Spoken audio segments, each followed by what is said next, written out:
안녕하십니까. 경제지식네트워크 이병태입니다. 이번 주의 경제어불성설은 진보 정권이 경제성장을 훨씬 잘 시킨다고 SNS질을 한 노영민 비서실장의 통계조작 선동에 대해서 말씀드리겠습니다. 일부 언론에서 보셨을지 모르겠습니다만은 역대 정부에서 문재인 정부 비서실만큼 시끄럽고 그런 정부가 나서기 좋아하는 비서들이 있었는지 잘 모르겠습니다.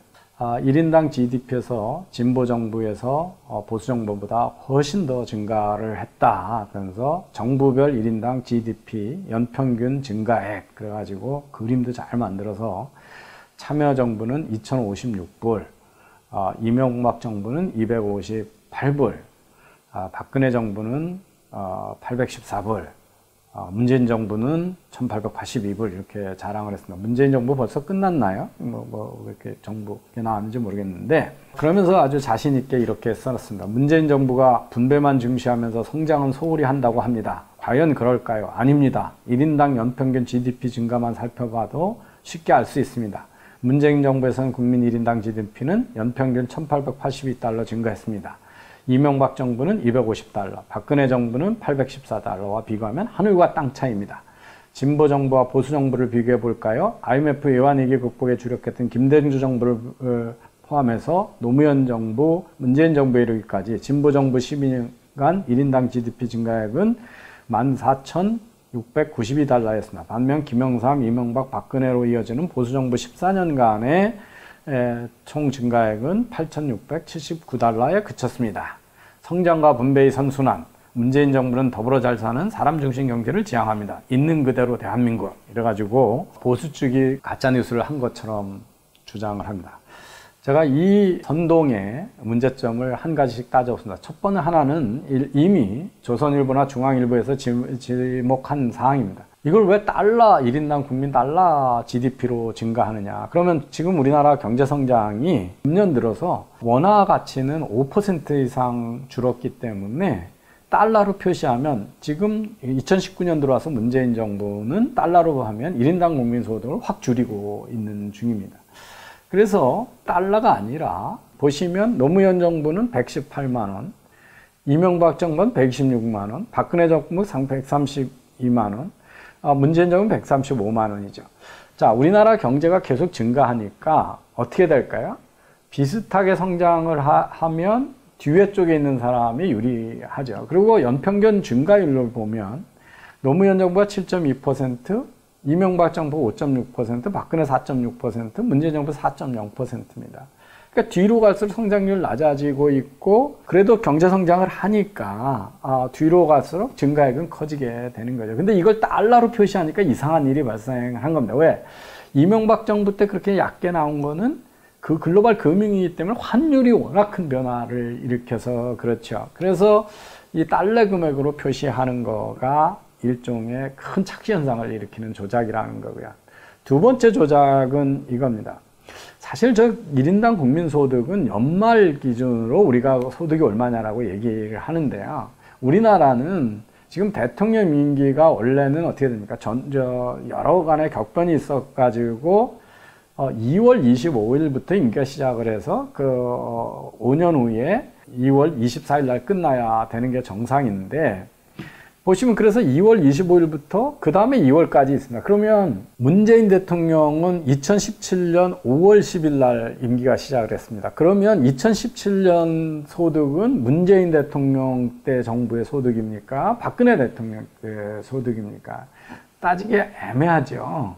그래서 제가 이제 이 얼마나 웃긴 건가를 그래프로 그려보면요. 지금 최근에 60년대부터 경제개발 시작해서 지난해까지 그 위에 파란색이 우리나라의 경제 성장률이고요. 그 다음에 주황색이 OECD의 평균 경제 성장률입니다. 그리고 회색이 전 세계 평균 성장률입니다. 그러면 한 몇 가지를 알 수가 있죠. 딱 예외적인 때가 두 번 있습니다. 70년대에 우리나라가 팍 세계나 OECD보다 낮은 성장률을 했던 게 이게 바로 석유 파동 오일 쇼크고요. 그다음에 여러분 잘 아시는 98년에 IMF 때 우리 뭐 완전히 떨어져 있습니다. 다른 거는 그 다음에는 전체적으로 우리나라가 OECD보다 상당히 높은 수준의 박정희 대통령, 전두환, 노태우, 김영삼, IMF 그거를 제외하고는 그때까지도 세계나 OECD 성장하고는 우리나라가 월등히 높은 성장을 했습니다. 그런데 DJ 때부터 최근까지는 우리가 세계나 OECD 성장에 거의 수렴해 가고 있습니다. 그래서 다른 나라가 높으면 우리도 높고 세계 성장에서. 그래서 이런 현상이 있다는 것을 보실 수가 있고요. 그래서 성장률은 뒤로 가면 떨어질 수밖에 없죠. 그러면 우리 역대 성장률을 한번 이 재임 기간을 해서 저는 어떻게 했냐면 2월 달 거는 그냥 그해 시작하니까 그날 2달밖에 안 되니까 예를 들어서 박근혜 대통령이 2013년 2월 25일이면 2013년은 박근혜 정부고 MB면 2013년 2월 24일이니까 나머지 2달은 2013년 거는 박근혜 정부다 이렇게 했습니다. 이게 왜냐하면 그 연 중간에 소득이라는 건 나타나지 않으니까요. 그래서 그냥 그렇게 연대로 해보면 전두환 대통령 때 평균 성장률은 10%고요. 노태우는 9%고 YS는 7.8%고 DJ는 5.3%고 박근혜는 4.45%고 노무현은 그 다음에 MB는 3.2%고 박근혜 2.9%고 문재인은 2.8%. 당연히 위에서부터 아래로 내려갈 때는 낮아지죠. 왼쪽에 그 그래프를 보시면 그게 하늘색 그래프입니다. 그 다음에 이제 OECD 대비 우리가 몇 배나 더 성장을 하냐. 그래서 우리나라 성장률을 OECD 성장률로 나눈 거거든요.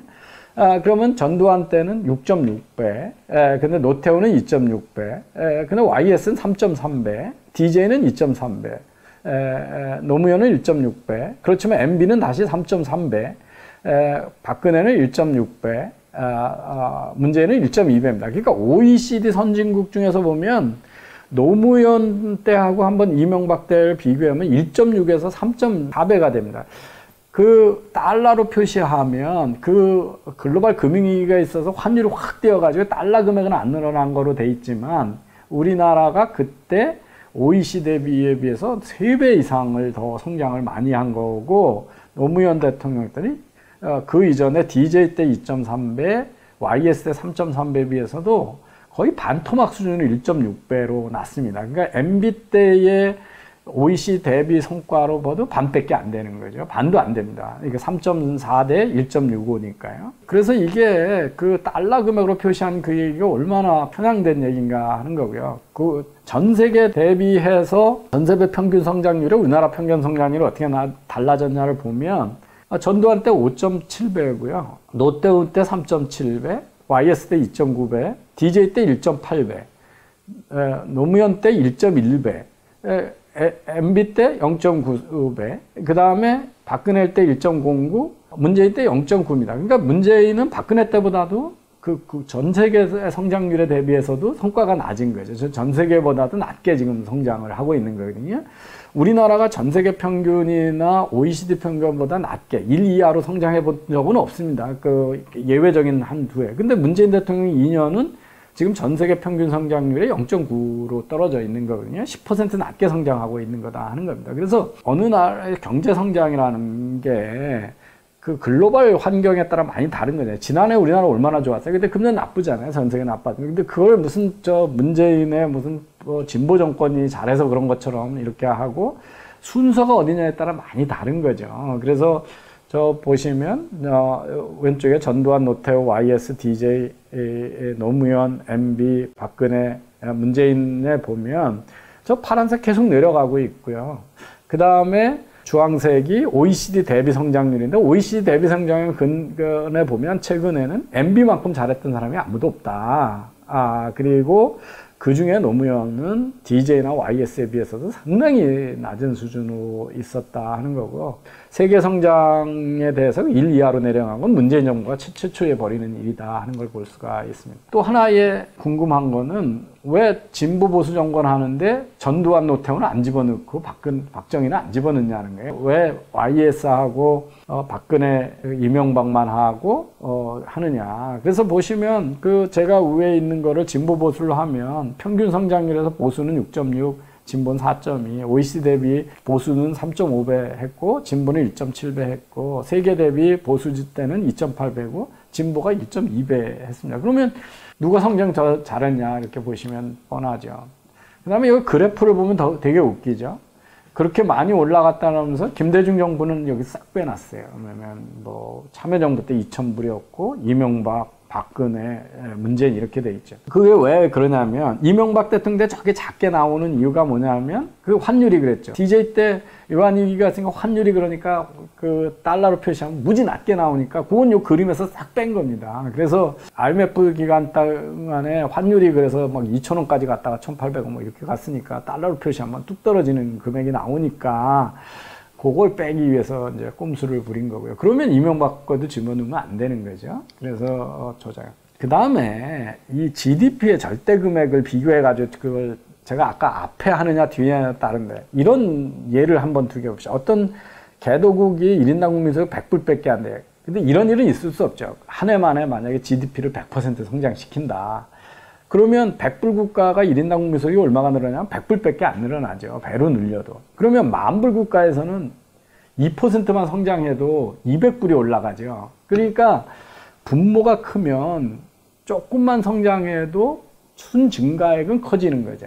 그러니까 경제 성장을 못해도 분모가 커진 뒤쪽에 있는 정부들은 큰 걸 되는 거죠. 그래서 모수가 다른 건데 이걸 가지고 달러로 표시한 것도 웃기는 얘기에다가 그 순서에 따라서 그 분모가 다르기 때문에 그냥 그 절대 금액은 그럼 지금 어떤 나라가 개도국이 정부가 잘해서 2배로 1년 만에 국민소득을 높였다 그러면 그걸 잘했다 그러지 우리는 근데 2%밖에 성장 안 했는데 성장률 50분의 1을 하면서도 우리가 더 잘 성장했다 이렇게 얘기를 아무도 안 할 거 아니에요. 그래서 이 절대 금액이라고 하는 늘어난 금액이라고 하는 거는 분모가 커질 때 그러니까 문재인 대통령이 제일 마지막이니까 거기서 1, 2%만 성장해도 그 전에 YS 때에 비하면 훨씬 큰 금액이 늘어날 수밖에 없다는 거죠. 그래서 YS보다 DJ가 나음이고 그 다음에 박근혜 다음이 문재인이고 이 순서 때문에 지금 저런 일이 벌어지는 거거든요. 근데 그 밑에 저 글에 가보면 아주 바보들이 뭐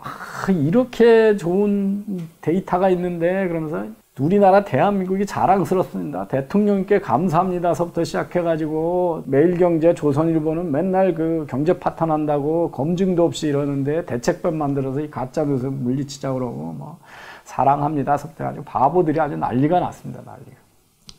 이런 아주 바보 같은 것들은 우리나라 언론에 숱하게 자주 등장하는 좌파들의 상습적인 수법입니다. 제가 오래전 건데요. 이게 2016년에 탄핵 와중에 막 문제가 됐을 때 그 연세대 정치학과의 박영림 교수란 분이 중앙일보에다 시편을 쓰면서 한국 보수는 왜 이리 무능하냐 그러면서 보수정부 김영삼, 이명박하고 진보정부 김대중, 노무현하고 그랬더니 경제성장률이 진보정부가 5.15보다 6.1이 더 크다. 이거 제가 아까도 얘기했죠. 김영삼보다 김대중이 앞에 있고 이명박보다 노무현이 앞에 있으니까 앞에 있는 어디냐에 따라서 많이 달라진다는 거죠. 수출 증가율도 그때의 해외 경제가 어떻게 되느냐에 따라서 수출 증가율이 다른 건데 이걸 가지고 뭐 이렇게 하죠. 그래서 이때도 이 숫자를 만들면서 이 양반이 어떤 장난을 친 거냐면 김대중의 98년은 2월부터 시작하니까 그건 쏙 빼냅니다. 왜냐하면 그게 들어가는 순간 수출 증가율이고 뭐 경제 성장률이고 다 마이너스로 딱 들어가죠. 그러니까 이렇게 통계를 조작해 놓고 저런 숫자를 만들어요. 그 다음에 이전 보수 정권은 딱 빼요. 왜 전두환 그런 박정희 노태우는 보수 정부 아니었다는 얘기예요. 맨날 지금의 한국당이나 야당한테는 군사 독재의 후예고 그 보수 정부의 후예라고 그러면서 이런 식의 그 통계 조작을 지식인들이 하는데 이제는 아예 대통령의 비서실장이 SNS에서 저런 사기를 하고 있습니다. 기억력들이 없는 것 같아요.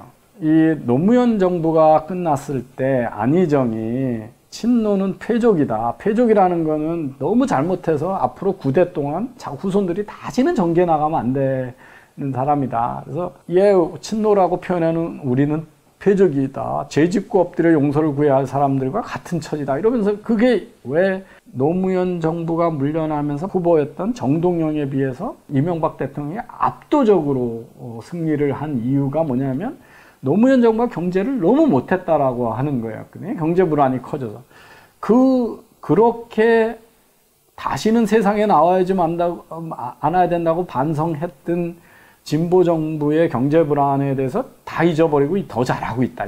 이런 소리가 어디서 나오냐 하는 겁니다. 자, 최근 보도를 한번 보세요. 며칠 전 중앙일보 보도입니다. 노는 공장이 늘어서 제조업 생산 능력이 11개월째 감소고 이거는 외환위기 때도 없었던 역대 최장기간의 가동률 저하입니다. 그리고 올 1, 4분기 OECD 국가 중에서 성장률, 우리나라가 여기 꼴찌입니다. 꼴찌. 그러니까 다른 헝가리, 폴란드 다 해갔는데 꼴찌죠. 예, OECD 1분기. 그 다음에 원화 가치가 1분기 동안에 우리나라가 제일 많이 하락을 해서 5.4%고요. 주식 계속해서 이제 코스닥이 빚내서 난 주식들이 지금 매물 폭탄이 되고 있어서 그 붕괴 직전에 있다라고 하는 게 한국경제신문 어제 보도입니다. 그래서 환율도 우리나라 화폐 가치가 없고 주식시장이 없어가지고 경제 불안이 큰데 경제 지금 잘하고 있어서 분배와 성장 다 잘하고 있다. 이 얘기가 제정신이 가진 사람은 할 수 있는 얘기냐는 거죠. 우리나라의 OECD 내에서 경제 성장률이 2014년만 해도 7이었습니다. 박근혜 대통령 때.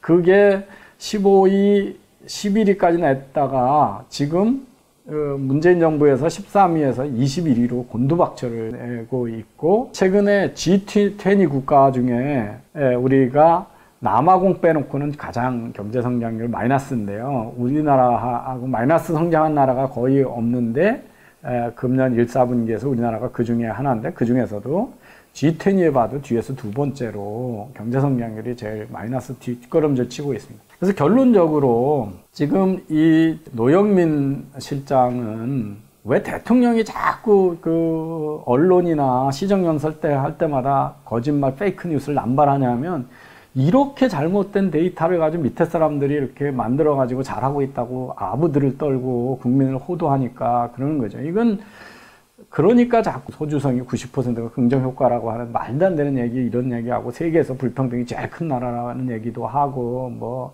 미국 따라 했으니까 했더니 고도성장을 했는데 불평등이 제일 큰 나라라고 이런 입만 벌리면 무지와 거짓을 그냥 반복하는 이런 바보를 대통령을 바보로 만들고 거짓말쟁이를 만드는 것들은 바로 노영민 실장 같은 사람들이 무지인지 무식인지 아주 거짓이 몸에 밴 건지 이렇게 통계를 조작을 해서 SNS에 올리고 이러면서 나타나는 게 아니냐. 정말 그 비서들은 말이 없어야 되는데 그 물러난 조국이나 노영민 실장이나 좀 제발 입 좀 다물이고 SNS 거짓 뉴스로 국민을 호도할 때 어떻게 하면 경제 제대로 살릴까 좀 제대로 정책에 고민하고 사람들 얘기 듣는 열린 마음이 되도록 분노와 함께 이런 형편없는 정부가 국민을 선동하고 거기에 또 잘하고 있다고 환호하는 정말 바보 같은 오중들이 지금 SNS에서 버글버글 대고 있다 이런 말씀을 드렸습니다. 감사합니다.